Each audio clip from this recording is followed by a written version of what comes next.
राधे राधे सभी को। Welcome to Mehta College online classes. This side Neeraj Chaudhary, lecturer of physics, and we are dealing with the electrodynamics, classical electrodynamics paper 2 of MSc previous in physics, and chapter 1 is completed of about unit 1। ठीक है, तो unit 1 का जो अपना chapter 1 था वो अपना क्या हो चुका है, कंप्लीट हो चुका है। ठीक है, now we are dealing with the chapter 2 इसी यूनिट का।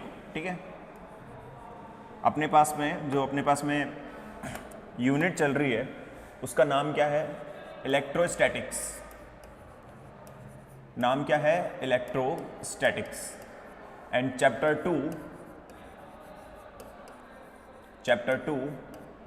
ठीक है, चैप्टर 2 में अपने पास में क्या आता है, मेथड ऑफ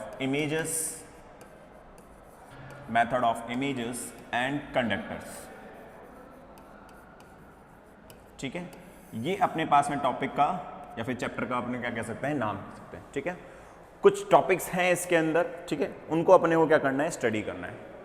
अब टॉपिक्स में बढ़ने से पहले मैं ये बताना चाहूंगा कि हम डीलिंग करेंगे किसके साथ में, कंडक्टर्स के साथ में अपन क्या करेंगे, डीलिंग करेंगे। कंडक्टर्स के साथ में अपन क्या करेंगे, डीलिंग करेंगे।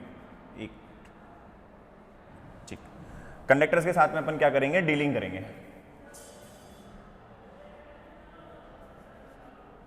ठीक, कंडक्टर्स के साथ में अपन क्या करेंगे, डीलिंग करेंगे। अब कंडक्टर्स होती क्या है एक्चुअली में, conductor, what is a conductor, सबसे पहली बेसिक डेफिनेशन यही होती है। तो कंडक्टर वो चीज होती है कि जिसके ऊपर चार्ज जो हो कहां स्प्रेड रहे, सरफेस के ऊपर क्या रहे, स्प्रेड रहे, मतलब कंडक्ट करे। ठीक है, कंडक्टर को ये कह सकते हो कि कोई भी अपने पास में मेटेलिक बॉडी या फिर ऐसे जिसके पास में फ्री इलेक्ट्रॉन्स होते हैं या फिर ऐसी बॉडी जिसके ऊपर चार्ज प्रेजेंट है, ठीक है, वो कहलाते हैं अपने क्या, कंडक्टर्स। कंडक्टर्स का मतलब सीधा सीधा कहने का मतलब ये है कि जो इलेक्ट्रिकल जो अपने पास में जितने भी फिजिकल फेनोमेना होते हैं या फिर अपन ऐसे कहें कि जो करंट होता है उसको भी क्या करे, कंडक्ट करे, उसकी कंडक्टिविटी क्या रहे, हाई रहे। ठीक है, कंडक्टिविटी क्या रहे, हाई रहे। ऐसे जो ऑब्जेक्ट्स होते हैं उनको क्या कहा जाता है, कंडक्टर्स कहा जाता है। अब कंडक्टर्स जो होते हैं या तो उन पे सेल्फ चार्ज होता है due to the free electrons, क्योंकि फ्री इलेक्ट्रॉन्स रहेंगे तो सेल्फ चार्ज प्रेजेंट होगा, या फिर अपन क्या करते हैं, आपने 12th क्लास के अंदर पढ़ा होगा कि कंडक्टर्स पे अपन बाय फ्रिक्शन, ठीक है, बाय इंडक्शन, बाय कुछ भी करके अपन कंडक्टर्स लेते थे, वहां पे उसके ऊपर क्या करते थे, चार्ज को डिस्ट्रीब्यूट करवाते थे। ठीक है, चार्ज इंड्यूस करवाते थे। ठीक है, तो कंडक्टर एक ऐसी अपने पास में ऑब्जेक्ट होते हैं जिसके ऊपर चार्ज क्या होता है, प्रेजेंट होता है। ठीक है, तो वो क्या कहलाता है अपने पास में, कंडक्टर। ठीक है, और इनकी जो कंडक्टिविटी होती है, ठीक है, यहाँ अपन इलेक्ट्रोस्टैटिक की बात कर रहे हैं, तो इलेक्ट्रिकली जो इनकी कंडक्टिविटी होती है वो क्या होती है, बहुत ज्यादा हाई होती है। कंडक्टिविटी हाई होगी तो इनका रेसिस्टेंस क्या होता है, बहुत कम होता है। ऐसी चीजों को क्या बोला जाता है, कंडक्टर्स। अब कंडक्टर्स के बारे में स्टडी करना है तो कुछ क्या है, अपने को बेसिक पॉइंट्स पता होने चाहिए कि भाई कंडक्टर्स एक्चुअली में क्या है। ठीक है, तो देखो कंडक्टर्स हैं क्या। वैसे तो मैं लास्ट क्लास में थोड़ा सा, लास्ट तो नहीं, थोड़े प्रीवियस सेक्शन में मैं थोड़ा सा इसका ब्यौरा दे चुका था। ठीक है, फिर भी मैं अगेन वापस इसको यूज कर लेता हूं कि भाई सबसे पहले अपने पास में आता है कि कंडक्टर क्या चीज है। ठीक है, ये कंडक्टर्स क्या चीज होती हैं। ठीक है, ऐसी बॉडी, ठीक है, या फिर ऐसी अपने पास में सरफेस जिसपे चार्ज क्या होता है, प्रेजेंट होता है। ठीक है, the surface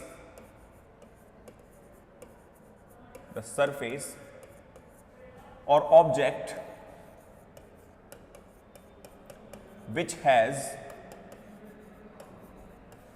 which has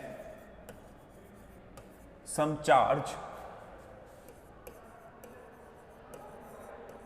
charge, ठीक है, either itself or externally induced, either itself or externally induced, and their conductivity is high,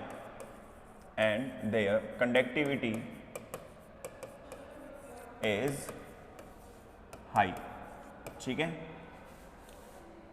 conductivity is high, resistivity is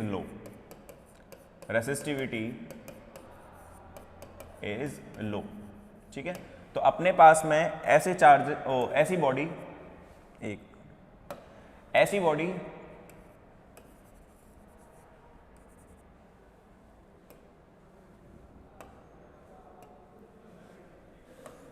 ऐसी बॉडी जिसमें अपने पास में कंडक्टिविटी का हो उसकी बहुत ज़्यादा हाई हो, ठीक है, उस पर जो अपने पास में चार्ज इंड्यूस हो रहा है या तो खुद होगा, सेल्फ होगा क्योंकि फ्री इलेक्ट्रॉन्स की वजह से, या फिर अपन क्या करते हैं एक्सटर्नली इसके ऊपर क्या करवाते हैं, इंड्यूस करवाते हैं, ठीक है। तो ये अपने पास में क्या कहलाता है, कंडक्टर कहलाता है, ठीक। अब कंडक्टर का अपन ने बता दिया, ठीक है। अब कंडक्टर के अलावा इसके कुछ क्या होते हैं अपने को बेसिक पॉइंट्स पता रखने हैं, क्योंकि अपन जितने भी फिजिकल प्रॉपर्टीज यहाँ पे अभी सॉल्व करने वाले हैं कंडक्टर्स के लिए, उसके लिए कुछ बेसिक पॉइंट्स, बेसिक रिक्वायरमेंट अपने को पता रहनी चाहिए। क्या पहला पॉइंट इसमें मैं लिख देता हूं, कंडक्टर हैज फॉलोइंग assumptions, ठीक है। कंडक्टर के पास में क्या होने चाहिए, कुछ अपने पास में फॉलोइंग अजम्पशंस होने चाहिए, ठीक है। तो क्या पहला अजम्पशन अपने पास में आता है, द चार्ज डेंसिटी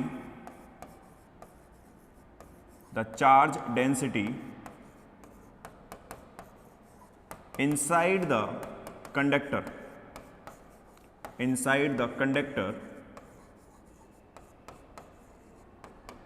is 0। जो चार्ज डेंसिटी होती है कंडक्टर के अंदर वो कितनी होनी चाहिए, 0 होनी चाहिए। दैट मीन्स आपके पास में जो चार्ज होना चाहिए वो सरफेस पे ही डिस्ट्रीब्यूट होना चाहिए। अगर आपने वॉल्यूम ले लिया तो वॉल्यूम के अंदर तो पोलराइजेशन आ जाएगा, ठीक है। वॉल्यूम जो होगा उसके अंदर अगर अपन इस केस को अगर स्टडी करेंगे तो वहाँ फिर पोलराइजेशन का आएगा, जो कि अपने पास में नेक्स्ट यूनिट के अंदर अपन डिस्कस भी करेंगे, ठीक है। तो कंडक्टर्स जो अपन को यहाँ पे लेना है उसमें इस तरीके से लेना है कि जो चार्ज डेंसिटी होनी चाहिए वो इनसाइड द कंडक्टर वो क्या होनी चाहिए, 0 होनी चाहिए, ठीक है। दूसरी, the charge is only on surface of the conductor,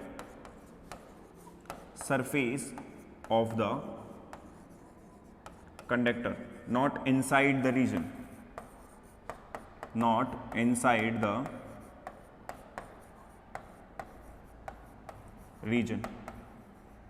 ठीक है।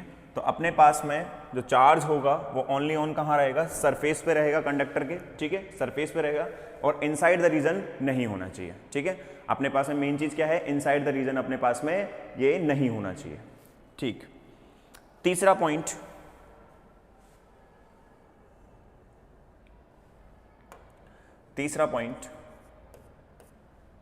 द इलेक्ट्रिक फील्ड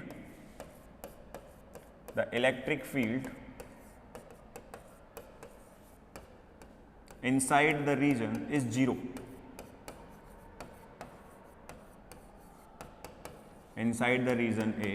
0, ये मैंने समझाया भी था और इसको मैंने प्रूफ भी करवाया था कि अगर अपने पास में कोई चार्ज ही नहीं रहेगा अंदर, जब चार्ज नहीं होगा तो वो क्या होगा, एंक्लोज नहीं होगा। एक चार्ज नहीं होगा तो वो क्या नहीं होगा, एंक्लोज नहीं होगा। और अगर वो एंक्लोज नहीं होगा तो अपने पास में जो इलेक्ट्रिक फील्ड होगी, ठीक है, इनसाइड द अपने पास में किसमें, रीजन में, या फिर इनसाइड द कंडक्टर, ठीक है। कंडक्टर की बात हो रही है ना यहाँ पे, तो कंडक्टर लिख लेते हैं। इनसाइड द कंडक्टर ये अपने पास में क्या होनी चाहिए, 0 होनी चाहिए, ठीक है। इनसाइड द कंडक्टर ये अपने पास में क्या होना चाहिए, 0 होना चाहिए, ठीक है। चौथा point, the surface of the conductor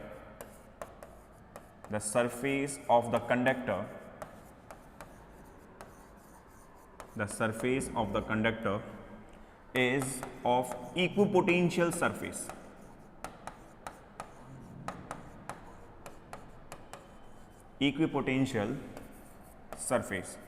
ठीक है।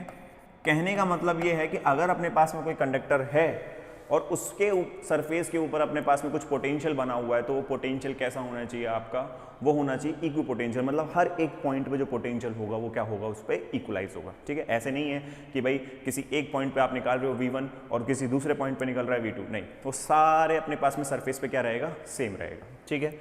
ये अपने पास में आ गया चौथा पॉइंट। पांचवा point,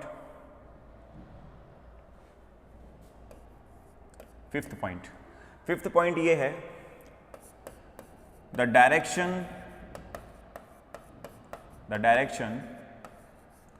of the electric field of the electric field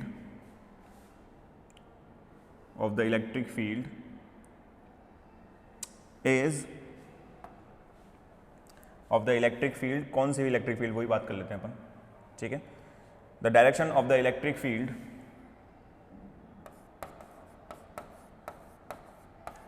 taken out from conductor, ठीक है, या emerge out from the conductor, ऐसे लिख लेते हैं, emerge out from the conductor,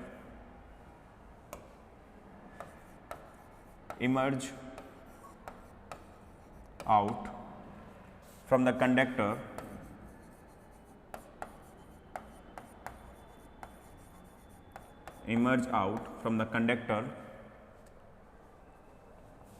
is always in normal direction,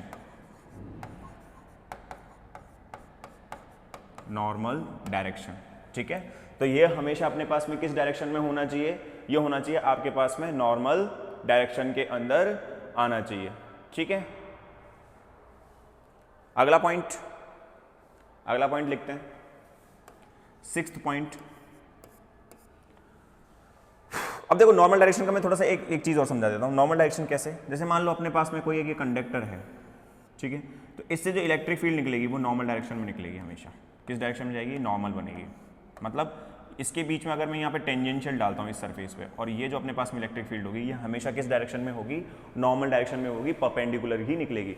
अगर ये किसी एक एंगल के साथ निकल गई, जैसे मान लो फॉर एग्जांपल ये इस पे तुमने एक टेंजेंट डाला और इसके साथ में कुछ एंगल बना के निकल गई है, थीटा, तो ध्यान करो कि इसका एंगल यहाँ पे तो ई कॉस थीटा आ जाएगा और यहाँ पे कितना आ जाएगा, ई साइन थीटा।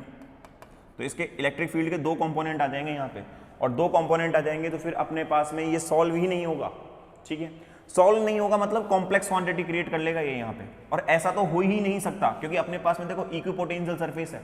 जब पोटेंशियल ही सब जगह इक्वल है तो फिर उससे जो अपने पास में इलेक्ट्रिक फील्ड जो रिसाइड होगी, याद करो ई इक्वल्स टू कितना होता है, माइनस के डेल फाई।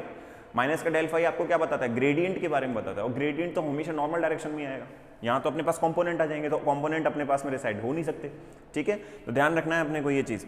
तो यहाँ पे कंपोनेंट उड़ जाएंगे और कंपोनेंट कंडक्टर पे क्या हो जाएंगे, नहीं होंगे। क्यों, क्योंकि उसकी एक जो कॉस थीटा वाली डायरेक्शन होगी वो तो हमेशा किस पे रहेगी, सरफेस पे बनी रहेगी, और जो उसका साइन थीटा वाला कंपोनेंट होगा वो क्या रहेगा, नॉर्मल चला जाएगा, ठीक है, मतलब अलग डायरेक्शन के अंदर जाएगा।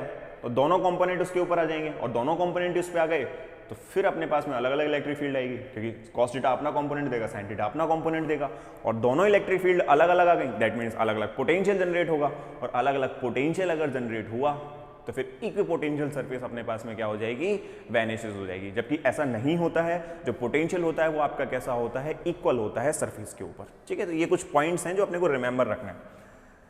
अगला point, if a conductor is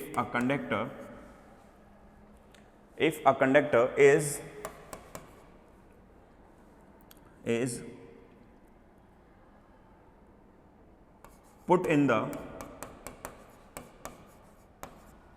external electric field, ठीक है, इसको किस में रख दिया मैंने, एक्सटर्नल इलेक्ट्रिक फील्ड के अंदर रख दिया, external electric field. Then if a conductor is put in the external electric field, then the conductor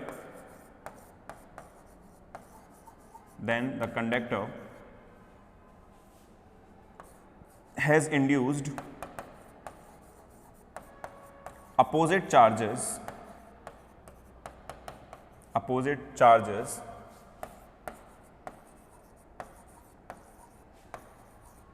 on either surface, on either symmetrical surfaces,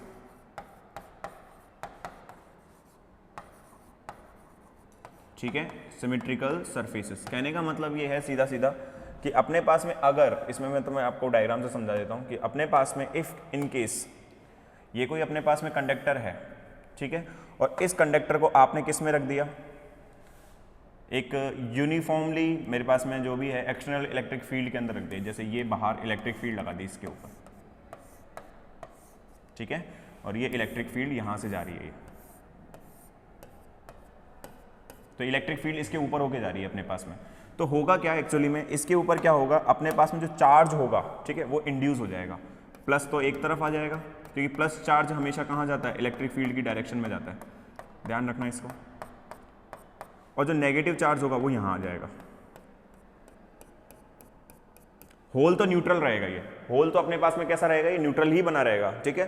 whole जो इस पे चार्ज होगा वो इलेक्ट्रिकली क्या होगा, न्यूट्रल होगा, ठीक है। तो होगा क्या कि ये सिमेट्रिकल सरफेसेस पे क्या हो जाएगा, इंड्यूस हो जाएगा अलग अलग charge, just like polarisation, like polarisation, like polarisation. तो पोलराइजेशन की तरह अपने पास में क्या हो जाएगा, ये पोलराइजेशन की तरह अपने पास में क्या हो जाएगा, ये इंड्यूस हो जाएगा, जहां पे ये अपने पास में क्या है, एक एक्सटर्नल इलेक्ट्रिक फील्ड रखी होगी, ठीक है। तो ये कंडक्टर्स के ऊपर अपने पास में क्या थे, 5-6 पॉइंट थे, ठीक है। मेरे हिसाब से सारे पॉइंट्स कवर हो गए होंगे, देख लेता हूं एक बार में। चलो एक पॉइंट और है, एक पॉइंट और है, याद आ गया मुझे, एक पॉइंट और है, वो भी लिख ही लेते हैं। The electric field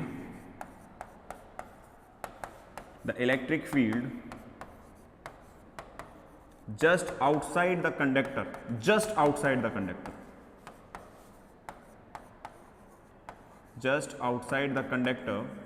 is sigma upon में एप्सिलॉन नॉट। ये चीज अपने को बहुत रिमेंबर रखनी है कि इलेक्ट्रिक फील्ड जो जस्ट आउटसाइड द कंडक्टर होगी ना, मतलब जैसे इस पॉइंट पे कोई इलेक्ट्रिक फील्ड इंड्यूस हो रही है, इसी पॉइंट पे, तो जस्ट आउटसाइड अपने पास में कितनी आएगी, वो सिग्मा अपॉन में एप्सिलॉन नॉट होगी। क्यों होगी कि देखो अपने पास में जब मैं बहुत ही माइक्रो लेवल पे जाऊंगा, तो ये माइक्रो लेवल पे जब मैं इस सरफेस को लूं, तो ये सरफेस एक तरीके से आपका प्लेन सरफेस का काम करेगी। कैसा काम करेगी, प्लेन सरफेस की तरह काम करेगी। और प्लेन सरफेस पर अपन निकाल चुके हैं ऑलरेडी कि प्लेन सरफेस की वजह से इलेक्ट्रिक फील्ड कितनी प्रोड्यूस होती है, सिग्मा अपॉन में एप्सिलॉन नॉट, ठीक है। तो ये चीज थोड़ा सा क्या करना है अपने को, रिमेंबर रखना है, ठीक है। ये अपने पास में क्या आ गया, जस्ट आउटसाइड जो कंडक्टर होगी वो कितनी होगी, सिग्मा अपॉन में एप्सिलॉन नॉट। सिग्मा अपॉन में कितना होगा, ये एप्सिलॉन नॉट, ठीक है। कितना होगा, सिग्मा अपॉन में एप्सिलॉन नॉट, ठीक। तो ये तो हो गया अपने पास में कंडक्टर्स की कहानी। अब इस कंडक्टर को स्टडी करने के लिए एक फिजिकल फेनोमेना आता है जिसको नाम दिया गया क्या, मेथड ऑफ इमेजेस, ठीक है। इसको स्टडी करने के लिए कंडक्टर को एक तरीका होता है, ठीक है, जिसको नाम दिया गया मेथड ऑफ इमेजेस, ठीक है। Method of images, method of images का मतलब होता है कि अगर मान लेते हैं हमारे पास में कोई कंडक्टर है और उस कंडक्टर के ऊपर, ठीक है, कोई चार्ज है या फिर मतलब ग्राउंडेड कर रखा है, कुछ भी हो, अगर उस कंडक्टर के पास में मैं क्या करता हूं, एक पॉइंट चार्ज लेके आ जाता हूं या फिर कोई एक अनदर चार्ज उसके सामने ले आता हूं, तो उस पॉइंट चार्ज की वजह से क्या होगा, उस कंडक्टर के ऊपर कुछ ना कुछ पोटेंशियल आएगा, आएगा नहीं आएगा। तो हम ये मानते हैं कि अगर वो मान लेते हैं कि वो अपने पास में कंडक्टर ग्राउंडेड है, जैसे फॉर एन एग्जांपल, ये मैं थोड़ा सा रफली समझा देता हूं कि ये अपने पास में एक कंडक्टर है, इसको तुमने ग्राउंड कर रखा है, ठीक है, ग्राउंड कर रखा है। तो हमने क्या किया, एक क्यू चार्ज यहां लिया है।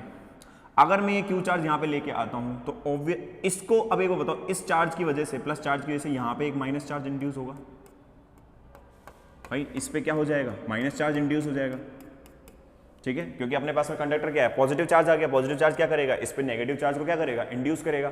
और अगर नेगेटिव चार्ज इंड्यूस हुआ तो इसका कुछ ना कुछ चार्ज सेंटर भी आएगा, माइनस क्यू। इसी को बोला जाता है मेथड ऑफ इमेजेस। कहने का मतलब यह है कि हम अपनी तरफ से मान के चलते हैं कि अगर मान लेते हैं कोई एक चार्ज आता है, ठीक है, तो उसकी अपोजिट पोलरिटी का चार्ज क्या हो जाएगा, वहां पे इंड्यूस हो जाएगा। इससे क्या होगा, कंडक्टर्स की जितनी भी प्रॉब्लम्स होंगी वो इजीली सॉल्व हो पाती हैं, ठीक है, उनको क्या कर लेते हैं अपन, इजीली कंडक्टर्स को क्या कर लेते हैं, सॉल्व कर लेते हैं। तो इस मेथड को क्या कहा जाता है, मेथड ऑफ, सॉरी, इसको क्या कहा जाता है, मेथड ऑफ इमेजेस, ठीक है। इस तरीके को क्या कहा जाता है, मेथड ऑफ इमेजेस। अब मेथड ऑफ इमेजेस जब अपन लगाएंगे तो इसके लिए भी कुछ पॉइंट्स अपने को क्या करने हैं, रिमेंबर रखने हैं, ठीक है।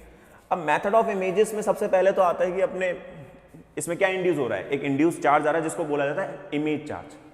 पहला पॉइंट, पहली डेफिनेशन तो यही आती है कि इमेज चार्ज क्या कहलाती है। What do you mean by image charge. Image charge क्या होता है अपने पास में, मैं पहले डेफिनेशन लिख देता हूं। A small number of charged particles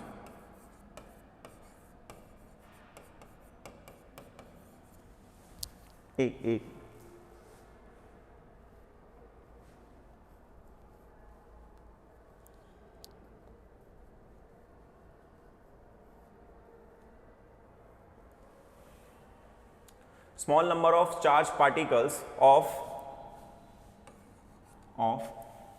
appropriate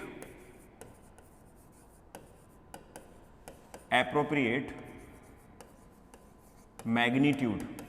ठीक है, एक अपने पास में क्या है, small number of charge particles होंगे जिसके अपने पास में क्या होना चाहिए, एप्रोप्रिएट क्या होना चाहिए, उसका एक मतलब एक स्पेसिफाइड उसका क्या होना चाहिए, मैग्नीट्यूड होना चाहिए। ठीक है,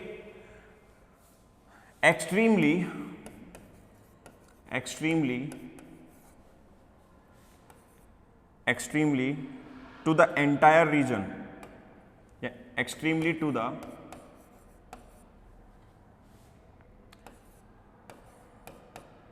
extremely in the entire region, extremely in the specific region ले लेते हैं, extremely in the specific region can be singulated by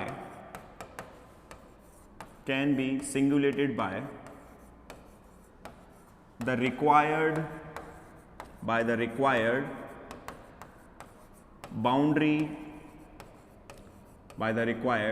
boundary conditions.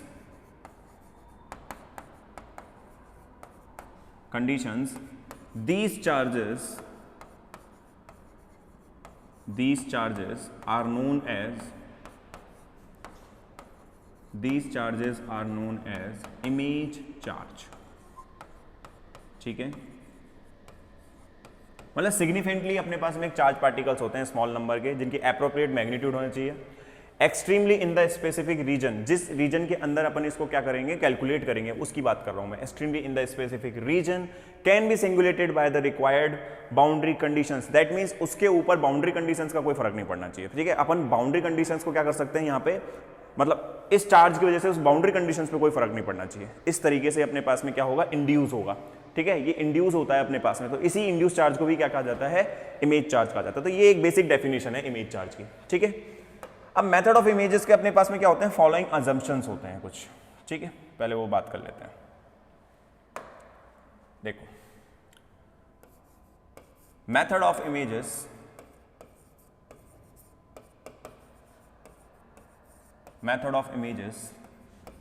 Has following assumptions।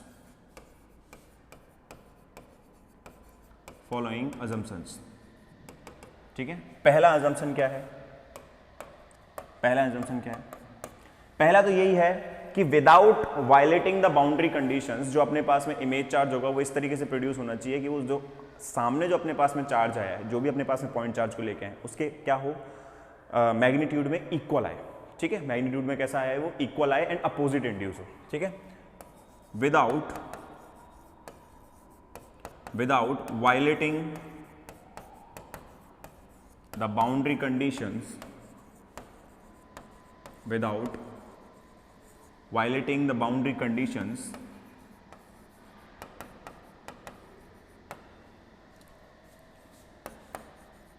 the image charge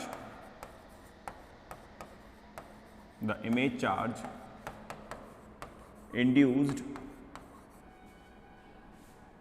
which has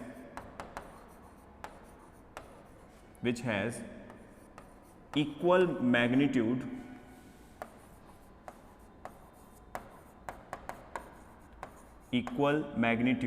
and appropriate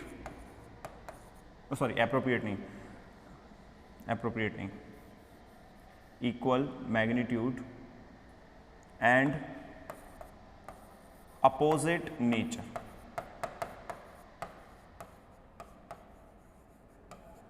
ठीक है, अपने पास में जो होना चाहिए, अपने पास में जो चार्ज इंड्यूस होना चाहिए वो कैसा होना चाहिए, Without violating the boundary conditions, we can define the magnitude and the position of the image charge through inspection. ऐसे भी लिख सकते हैं इसको, ठीक है. Without violating the boundary condition, opposite charge by inspection. Inspection अपनी तरफ से कर रहे हैं ना, by inspection.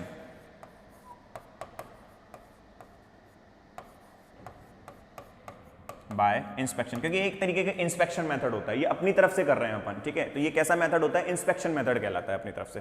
तो without violating the boundary condition, जो इमेज चार्ज इंड्यूस होना चाहिए उसके पास में क्या होना चाहिए, इक्वल मत करो, इसको अप्रोप्रिएट कर लो, क्योंकि इक्वल हो सकता है कि भाई कंडक्टर्स में जो अपने पास में आगे आएंगे वहाँ पे भी पोजिशन पे भी डिपेंड करेगा.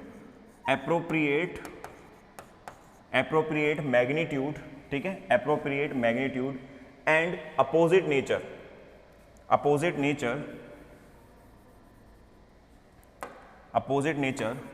some specific position by inspection. अब चाहिए पूरी लाइन, ठीक है, बाय इंस्पेक्शन. तो पहली लाइन तो यही होगी अपने पास में, ठीक है. दूसरी लाइन, अब कंडक्टर्स की बात हो रही है, तो दूसरी लाइन मैंने आपको बताया था कि जो इलेक्ट्रिक फील्ड होगी इसके आउटसाइड वो कितनी आएगी अपने पास में, सिग्मा अपॉन में एप्सिलॉन नॉट, ठीक है. तो द इलेक्ट्रिक फील्ड, यहां पे भी वो पॉइंट आएगा, the electric field outside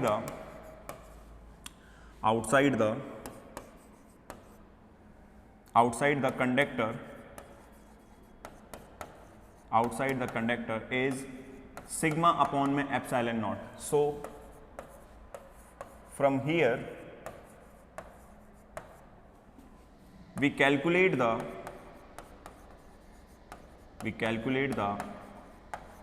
charge density sigma on conductor.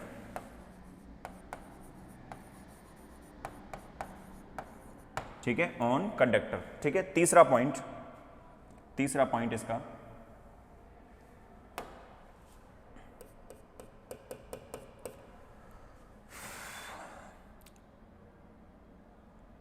we can define the potential in the space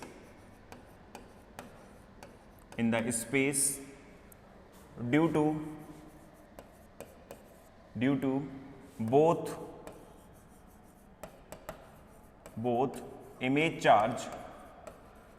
to both image charge and point charge,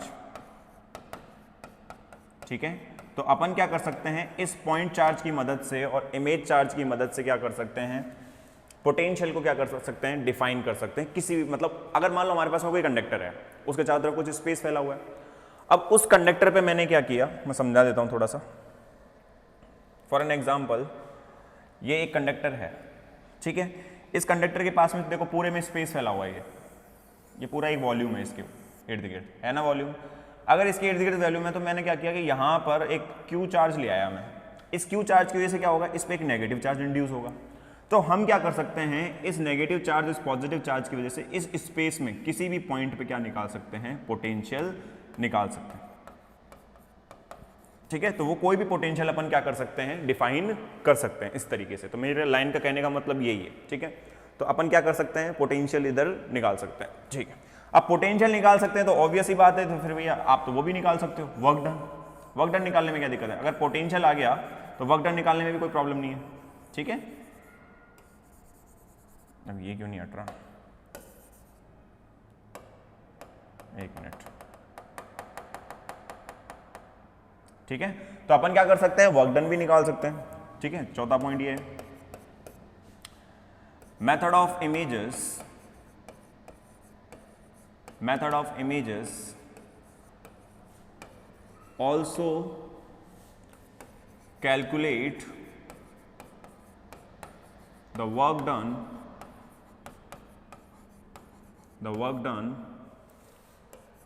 between the image charge image charge and point charge. ठीक है, देखो potential को अगर तुम्हें calculate करना है ना, तो अगर मान लो मैं बोल दूं कि ये पॉइंट चार्ज जो आपका आ रहा है, ये जो पॉइंट चार्ज आपके पास में यहाँ पे लिया है, ये मान लेते हैं इन्फानाइट से आ रहा है। अब अगर इन्फानाइट से आएगा ना, तो इन्फानाइट से तो अपन क्या कर सकते हैं, इसमें वर्क डन भी कैलकुलेट कर सकते हैं। ठीक है, इन्फानाइट से तो क्या कर सकते हैं, अपने पास में वर्क डन भी कैलकुलेट किया जा सकता है। ठीक, fifth point,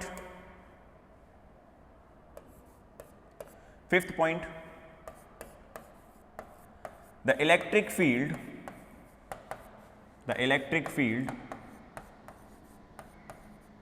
can be calculated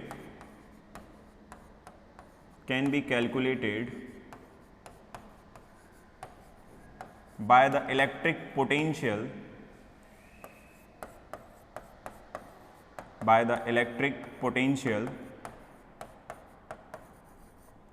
using E equals to minus del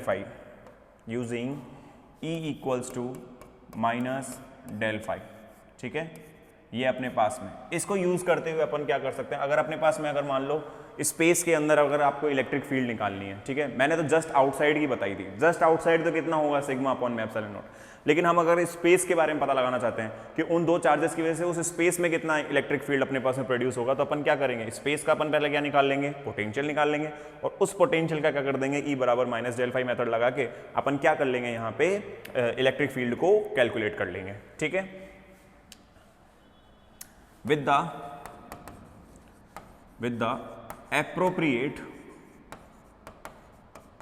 appropriate volume. ठीक है, एप्रोप्रिएट वॉल्यूम का मतलब है, हो सकता है देखो स्फेरिकल भी हो सकता है अपने पास में सिलेंड्रिकल भी हो। ठीक है, तो ये तो कैसा भी हो सकता है। ठीक है, तो एप्रोप्रिएट वॉल्यूम की यूज करते हुए अपन फाई अगर अपने को पता लग चुका है, तो फिर अपन उस रीजन में कैसा भी अपन क्या निकाल सकते हैं, इलेक्ट्रिक फील्ड को निकाला जा सकता है। ठीक है, चार पॉइंट हो गए। अच्छा, पांचवा point,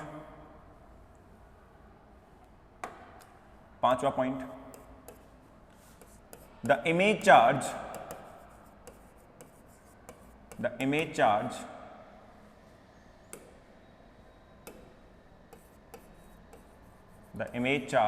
magnitude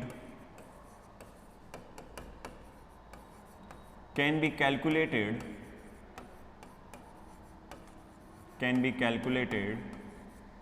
by using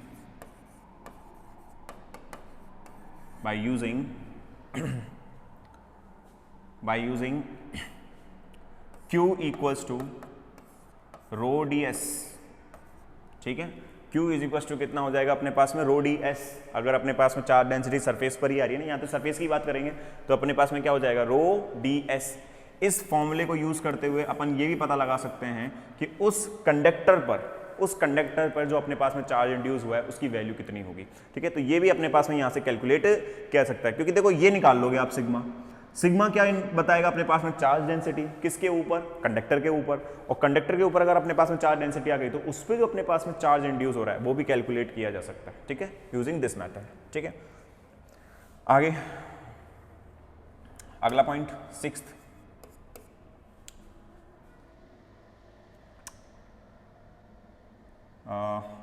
we can define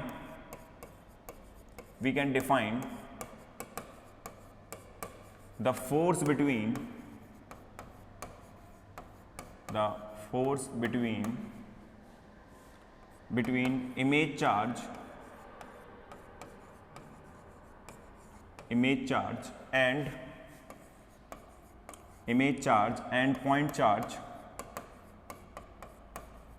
image charge and point charge, using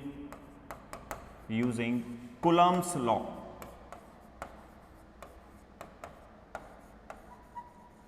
ठीक है, तो इमेज चार्ज और पॉइंट चार्ज के बीच में जो अपने पास में फोर्स लगता है अपन उसको भी कैलकुलेट कर सकते हैं, क्या यूज करके, कूलम्ब्स लॉ को यूज करके।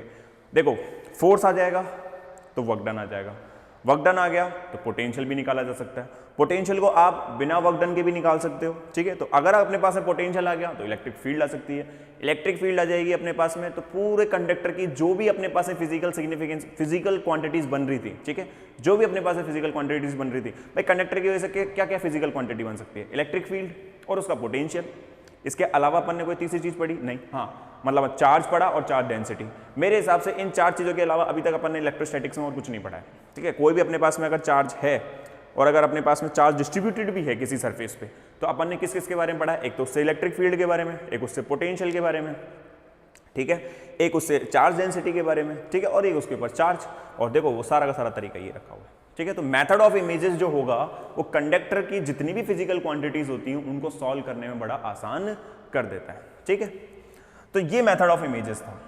अब मेथड ऑफ इमेजेस को अपन करते कैसे हैं, ठीक है, मैं थोड़ी सी एप्लीकेशंस का तुम्हें थोड़ा सा ब्यौरा दे देता हूँ, ठीक है, हल्का सा ब्यौरा दे देता हूँ। करते कैसे हैं ये समझने का खेल है, इसमें लिखाने का कुछ नहीं है। जैसे फॉर एन एग्जाम्पल मेरे पास में ना ये एक कंडक्टर है, ठीक है, एक कंडक्टर ले लिया मैंने, क्या किया, इस कंडक्टर को कर रखा है ग्राउंड, ये कंडक्टर को मैंने क्या कर दिया ग्राउंड। मैं क्या किया, इसके ऊपर एक क्यू चार्ज लेके आ गया इधर, ठीक है, मैंने क्या किया, इस पे क्यू चार्ज लेके आया। अब ये क्यू चार्ज क्या करेगा, इस कंडक्टर के ऊपर कुछ ना कुछ क्या करेगा, चार्ज एक्यूमुलेट करेगा, करेगा नहीं करेगा, चार्ज को क्या करेगा, एक्यूमुलेट करेगा। अगर चार्ज को ये एक्यूमुलेट करेगा तो यहाँ पे अपने पास में कितना हो जाएगा, ये माइनस क्यू, ठीक है, ये अपने पास में कितना आ जाएगा माइनस क्यू। तो माइनस क्यू चार्ज इसके ऊपर बन गया। अब ये जो माइनस क्यू चार्ज है, ऑब्वियस ही बात है कि आपने इसको क्या कर रखा है, ग्राउंड कर रखा है। अब ग्राउंड कर रखा है तो इसका मतलब जीरो पोटेंशियल, और जीरो पोटेंशियल जब भी हो सकता है जब उसके ऊपर चार्ज की वैल्यू क्या हो जाए, जीरो हो जाए, जब चार्ज की वैल्यू क्या हो जाए, जीरो हो जाए। लेकिन अपने पास में मेथड ऑफ इमेजेस क्या बता रहा है कि एक चार्ज यहाँ भी है और एक चार्ज यहाँ भी है, तो क्या इसकी वॉल्यूम पे कोई पोटेंशियल बनेगा, ये जो इतना वॉल्यूम फैला पड़ा है इसमें कोई पोटेंशियल आएगा, बिल्कुल आ सकता है। दोनों चार्जेस की वजह से कोई एक पॉइंट ले लो, ठीक है। क्या इसकी वजह से, इस चार्ज की वजह से यहाँ पे इलेक्ट्रिक फील्ड इंड्यूस हो सकती है, बिल्कुल हो सकती है, इलेक्ट्रिक फील्ड भी आएगी जो कि माइनस डेल फाई होगी, ठीक है। इन दोनों के बीच में कुछ फोर्स लगेगा, बिल्कुल लगेगा, भाई दो चार्जेस आ गए, कूलाम्ब फोर्स लगेगा, ठीक है। क्या वर्क डन निकाला सकता है, बिल्कुल निकाला सकता है। वर्क डन कितना होता है, माइनस के एफ डॉट डी आर, यहाँ से अपन क्या निकाल सकते हैं, वर्क डन भी निकाल सकते हैं, ठीक है। अच्छा हमें पता लगाना है इस Q की वैल्यू कितनी है, तो Q निकाल दो, कितना हो जाएगा, रो डी एस, ठीक है। हमें पता लगाना है कि रो निकालना है तो E बराबर, E आप यहाँ से कैलकुलेट करोगे, कितना हो जाएगा, रो अपॉन में सिग्मा अपॉन में एप्सिलॉन नॉट, इसके करीब लिया इलेक्ट्रिक फील्ड को, इसके करीब तो मैंने कितनी बताई है, सिग्मा अपॉन में एप्सिलॉन नॉट, सिग्मा निकाल लो। तो इन एप्लीकेशंस को अपन को पढ़ना है किसमें, मेथड ऑफ इमेजेस में। फॉर एग्जांपल एक और मैं दूसरा मेथड लूँ, जैसे ये मान लो अपने पास में कोई एक शीट है, इस शीट के ऊपर मैंने क्या किया, यहाँ पे एक क्यू चार्ज लेके आ गया, तो अपन मानेंगे कि भाई एक माइनस क्यू चार्ज उतने ही डिस्टेंस पे क्या हो गया, इंड्यूस हो गया। ये एप्लीकेशन है, अब भी अपन निकाल सकते हैं। मान लो मैंने ये कोई पॉइंट ले लिया, ये पॉइंट P ले लिया, इस पॉइंट से इस पॉइंट का अपन क्या निकाल सकते हैं, पोटेंशियल निकाल सकते हैं, पोटेंशियल निकाल सकते हैं, इलेक्ट्रिक फील्ड निकाल सकते हैं, इलेक्ट्रिक फील्ड निकाल सकते हैं, सिग्मा निकाल सकते हैं, सिग्मा निकाल सकते हैं, चार्ज निकाल सकते हैं, ठीक है। चार्ज के बाद अगर दो अपने पास चार्जेस आ गए तो हम कभी फोर्स निकाल सकते हैं, फोर्स निकाल सकते हैं तो फिर वर्क डन भी आ सकता है। तो सारी क्वांटिटीज अपने पास में कंडक्टर की क्या हो सकती हैं, निकाली जा सकती हैं। ये तो थे कुछ बेसिक प्रॉब्लम्स। अब बेसिक प्रॉब्लम्स में अपने पास में जैसे मान लो, अभी जैसे मान लो ये केस दिया था, ये कंडक्टर है, अब ये कंडक्टर है, दो अपने पास में कंडक्टर है। केस ऐसा हो सकता है कि भाई अगर इसको मैं ग्राउंडेड कर दूं, इसको अगर मैं ग्राउंडेड कर दूं तो अपने पास में इस कंडक्टर की फिजिकल क्वांटिटीज पे क्या फर्क पड़ेगा, और अगर इसको मैं ग्राउंडेड नहीं करूं, इस पे ऑलरेडी चार्ज हो कुछ ना कुछ Q, तो क्या फर्क पड़ेगा। अगर मैं इसी कंडक्टर को किसी एक इलेक्ट्रिक फील्ड के अंदर रख दूं, किसी भी एक इलेक्ट्रिक फील्ड में रख दूं ऐसे E में, तो क्या फर्क पड़ेगा, ठीक है। और अगर मान लेते हैं इसको कुछ फिक्स पोटेंशियल दे दूं, ठीक है, जैसे मान लो एक और कंडक्टर बनाते हैं अपन, ठीक है, तो इसको अगर मैंने क्या किया, कुछ फिक्स पोटेंशियल दे दिया कि भाई इस पे क्या अपने पास में, कि जो अपने पास में पोटेंशियल है वो कितना है, V0 है, तो अब इस पे क्या फर्क पड़ेगा, ठीक है। अगर यूनिफॉर्म इलेक्ट्रिक फील्ड के अंदर रखते हैं तो वो तो मैं बता ही दिया क्या फर्क पड़ेगा। हो सकता है कि ये जो सेमीकंडक्टर है अपने पास में, ये दो हेमिस्फीयर से बन के बना हो, ठीक है, दो हेमिस्फीयर से बन के बना हो कंडक्टर, तो फिर दो हेमिस्फीयर आएंगे तो इनके ऊपर क्या फर्क पड़ेगा। तो ये सारा सब कुछ स्टडी करना है इस चैप्टर के अंदर, ठीक है। तो ये इस चैप्टर का ये मूल बता दिया कि भाई अपन इस चैप्टर में स्टडी क्या करेंगे। और फिर इसी अपने पास में स्फेरिकल कंडक्टर को ग्रीन फंक्शन से भी कैसे सॉल्व किया जा सकता है या फिर ग्रीन्स थ्योरम की मदद से भी कैसे सॉल्व करते हैं, वो भी अपन क्या करेंगे, स्टडी करेंगे। तो ये 4-5 जो अपने पास में टॉपिक हैं, यही टॉपिक होते हैं और इन्हीं टॉपिक से ये अपने पास में क्या बनता है, क्वेश्चन बनता है। और वो क्वेश्चन ऐसे होते हैं कि रिपीटेड होते हैं, ठीक है। मतलब क्योंकि अपने पास में इस चैप्टर में बस ये 4-5 टॉपिक हैं, लेकिन इन्हीं 4-5 टॉपिक का अगर एक टॉपिक करने बैठेंगे तो थोड़ा लेंदी होगा। क्यों? क्योंकि उसमें अपने को फोर्स निकालना है, उसमें अपने को वर्क निकालना है, उसमें इलेक्ट्रिक फील्ड निकालनी है, उसी में अपने को सिग्मा निकालना है, उसी पे चार्ज इंड्यूस, मतलब 5-5 क्वांटिटीज निकालनी है। फिर अपने को उसके ऊपर ग्राफ भी ड्रॉ करना पड़ेगा। अगर मान लो कोई ग्राफ की बात कर लेता है तो ग्राफ भी अपने को इंड्यूस करवाने पड़ेंगे, भाई ग्राफ किस तरीके से होगा, ठीक है। तो ये सारा सब कुछ एप्लीकेशन का क्या है, अपने पास में मेथड ऑफ इमेजेस का सार है, ठीक है। चलो ये नोट डाउन करो आप। क्या हो गया बे यार,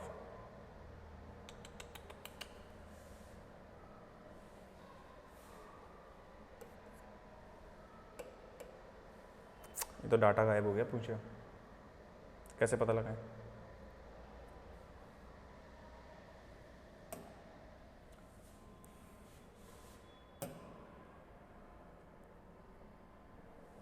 चलो कोई नहीं स्टूडेंट्स, एक काम करना, मेरे हिसाब से अभी डाटा लॉस्ट हो गया, यहाँ पे डाटा अपन रिकवर नहीं कर पाएंगे। वो जो इतना लिखा था मैंने, आप एक काम करना, उसको पॉज करके, ठीक है, आप एक एक पॉइंट को भी लिखते रहना, क्योंकि वहाँ पे समझाया भी है और सब कुछ कराया भी है, तो उससे कोई इशू नहीं है, ठीक है। क्योंकि वो गलती से पता नहीं क्या क्लिक हो गया, डाटा लॉस्ट हो गया, जो भी है, ठीक है। अब अपन इसके बारे में, मेथड ऑफ इमेजेस के बारे में मैंने आपको विस्तार से बता दिया, थोड़ा सा कंडक्टर्स के बारे में बता दिया, तो इन्हीं के बारे में अपने को स्टडी करनी है, ठीक है। तो नेक्स्ट क्लास में, जो नेक्स्ट लेक्चर जो होगा अपना, उसमें अपन डीलिंग करेंगे किसके बारे में, मैं थोड़ा सा मोटा आइडिया दे देता हूँ आपको, कि अगर मान लेते हैं हमारे पास में ये शीट है, ठीक है, ये एक शीट है और इस शीट को हमने क्या कर रखा है, ग्राउंड कर रखा है, ग्राउंड कर रखा है। ग्राउंड करने पे मैं मान लेता हूँ यहाँ पे कुछ एक पॉइंट चार्ज लिया है Q, जो कि डिस्टेंस है किस पे, D पे, ठीक है, D डिस्टेंस पर है। तो इससे अपन क्या करेंगे, यहाँ पे एक -Q चार्ज इंड्यूस करेंगे, कितने डिस्टेंस पे होगा, D पे। तो एक पॉइंट लेंगे, वो सबसे पहले यही पूछेगा कि इस पॉइंट पर अब पहले तो ये बताओ पोटेंशियल कितना होगा, इस पोटेंशियल की वैल्यू कैलकुलेट करो, कि सबसे पहले तो ये बताओ कि पोटेंशियल कितना आएगा। देन अगेन उस पॉइंट P पर इलेक्ट्रिक फील्ड कितनी होगी, देन अगेन इस पे सिग्मा कितना होगा, ठीक है। ये सारा सब कुछ अपन क्या करेंगे नेक्स्ट क्लास के अंदर, सबसे पहला टॉपिक अपन क्या करेंगे, इसी को ही स्टडी करेंगे, ठीक है। तो ये टॉपिक कैसे करना है, कंप्लीट करना है अपने को, ठीक है। आज मेरा खाली काम इतना था कि समझाने का ही था, ठीक है। तो नेक्स्ट जो टॉपिक होगा अपने पास में वो यही होगा कि भाई मेथड ऑफ इमेजेस को यूज करते हुए एक अपने प्लेन शीट पर, ठीक है, प्लेन शीट के ऊपर जो कंडक्टिविटी होती है, या फिर अपने पास में ये कहूँ उसके ऊपर जो चार्ज डेंसिटी आएगी, चार्ज आएगा, उन चार्जेस के बीच का जो फोर्स होगा, वर्क डन होगा, इलेक्ट्रिक फील्ड होगी, वो सारा सब कुछ क्या करना है यहाँ पे कैलकुलेट करेंगे, ठीक है। राधे राधे।